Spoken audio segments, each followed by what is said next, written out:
We talk about experienced talent, bulk of the talent migration happens in this 5 to 15 year bracket. Yeah. Post 15 years, people are looking for much more than money because there is no exponential growth of money once you hit 1.5, 2 crores in India. Yeah. After 1.5, 2 crore, it kind of plateaus out. It is not 30% anymore. So that is where it plateaus out. So that is a different level. But when you look at this 5 to 15 year, when there is a 30-40% growth possible, year over year, and especially you're talking about 5 to 10 years, and we have Rishav here, who's in the gig economy. I see future of work where people get up in the morning, scroll through all the tasks that they have at offer, and then picking 2 or 3 tasks, getting it done, and then getting paid at the end of the day, and then today they'll go for vacation, and then they'll come back again and work. So there is no. I see the stickiness is in especially in the five Yeah. to 15 years.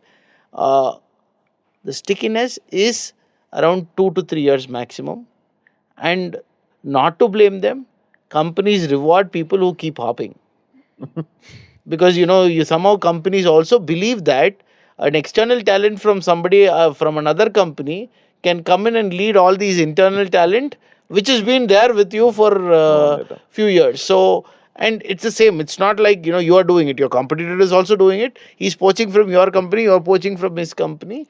And thanks to this 90-day notice period, or else everybody's will be on fire. I don't advocate 90 days though, but so for this 5 to 15 years, right? That is where the maximum volatility is. How do you retain that part from their aspect? Yeah, I think I would go back to some of these things, right? And in some of the teams that we manage and the people who want to be here, their aspect is, am I getting opportunity to work on real fancy projects, right? Nobody wants to be working on older migration projects. Am I working on real cutting edge, bleeding edge tech? And today's talent is very, very ambitious, right? And it's not about hopping for the sake of it. If they don't see real challenging work, they start looking out, right? So are we able to give them that real challenging work in cutting edge, bleeding edge tech?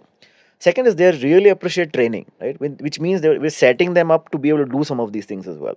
If they have been doing something for the last 2 years or 3 years, it's on us to be able to identify that they've plateaued and they may start feeling antsy. Do we start going proactively training them on newer tech or giving them a little bit more diversity in terms of options to be able to choose?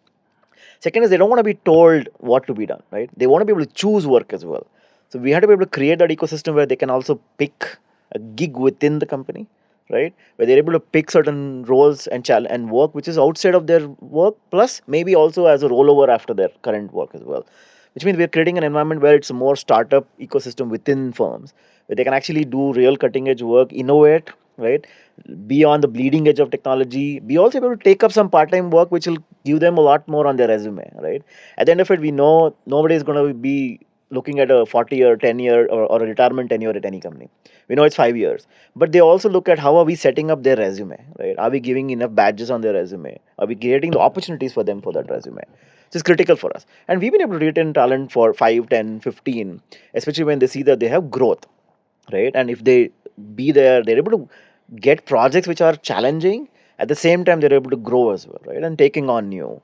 So I feel some of these aspects, even in that age and group, whether it's career mentoring, training aspects, giving them real cutting edge work, challenging projects to work, giving them opportunity to grow. Because come to US or to India, if you see the parity, right?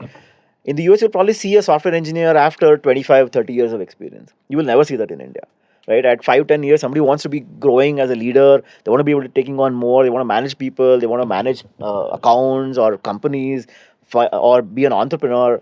That's a very different aspect of how we operate out of India, right? So people are much more ambitious to grow. And for us to be able to create that ecosystem, create an environment will help us retain talent over the period of time.